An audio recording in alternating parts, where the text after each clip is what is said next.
کوئی انسان اللہ کے بارے میں جو گمان کرتا ہے وہ اللہ کو ویسے ہی پاتا ہے۔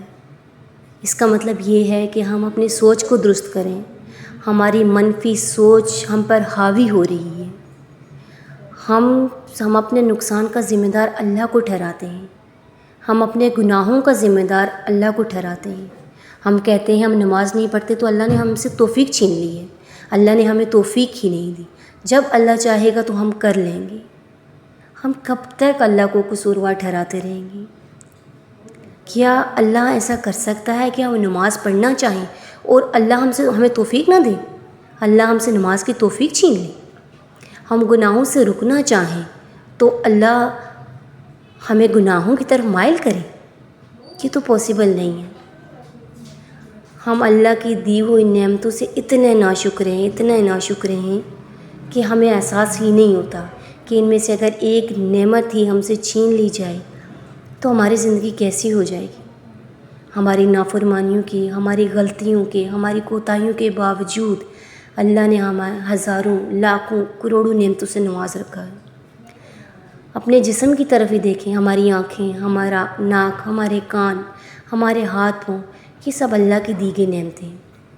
ان میں سے ایک بھی اگر اللہ چھین لے تو ہماری زندگی کیسی ہوگی، ذرا تصور کر کے دیکھیں۔ پھر بھی ہم روزمرہ زندگی میں اللہ کی دی ہوئی نعمتوں سے ہزاروں گناہ کرتے ہیں۔ ہم اپنی آنکھوں سے گناہ سرزد کرتے ہیں، ہم اپنے ہاتھوں سے گناہوں کو انجام دیتے ہیں، ہمارے پاؤں خود چل کے گناہ کی طرف جاتے ہیں۔ کیا اللہ یہ سب چاہتا ہے؟ کیا اللہ نے یہ سب لکھا ہے؟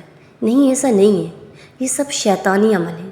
ہم اپنے نفس کو قابو نہیں کر پا رہے، ہم اپنے نفس کو نہیں مار سکتے۔ ہم شیطان کے راستے پہ چل رہے ہیں۔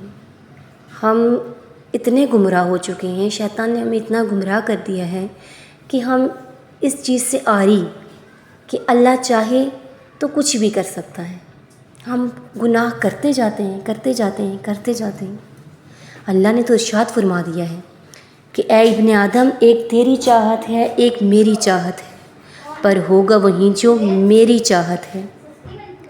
تو نے سپرد کر دیا خود کو اس کے جو میری چاہت ہے، تو میں بخش دوں گا تجھ کو وہ بھی جو تیری چاہت ہے۔ بس تو نے نافرمانی کی اگر اس کی جو میری چاہت ہے، تو میں چھین لوں گا تجھ سے وہ بھی جو تیری چاہت ہے۔ پھر ہوگا وہی جو میری چاہت ہے۔ یہ تو انسان ہے جو ناسمجھ ہے۔ اللہ چاہے تو ہم سے ہماری چاہت، ہماری زندگی، ہماری آسائشیں، ہماری سہولتیں، ہماری نعمتیں سب چھین سکتا ہے۔ اگر اللہ نے ہماری رسی کو ڈھیلا کر رکھا ہے تو ہمیں خود بھی تو احساس ہونا چاہیے، ہمیں خود بھی تو سوچ آنی چاہیے۔ ہم اللہ کی ڈیل کا ناجائز فائدہ اٹھا رہے ہیں۔ ہم یہ نہیں سوچتے کہ اگر اللہ نے ہماری رسی کو ڈھیلا کر رکھا ہے تو ہو سکتا ہے اللہ یہ چاہتا ہو کہ یہ واپس لوٹ آئیں، یہ میری طرف لوٹ آئیں۔ اللہ ہمارا انتظار کر رہا ہے۔ ہم ہیں کہ گناہوں میں دستے ہی جا رہے ہیں۔ اپنی زندگی کو بدلیں، ابھی بھی وقت ہے۔ اتنی دیر نہیں ہوئی کہ آپ کی آنکھیں بند ہو جائیں، آپ کی سانسیں رک جائیں۔ اس سے پہلے خدارا اپنی زندگی کو بدلیں، اپنے اندر پازیٹیوٹی کو پیدا کریں، خود کو ایسا بنائیں کہ آپ سے دوسروں کو سکون ملے، آپ سے اپنی ذات کو سکون ملے۔ اپنے اللہ سے لو لگائیں اور اسی سے سکون مانگیں۔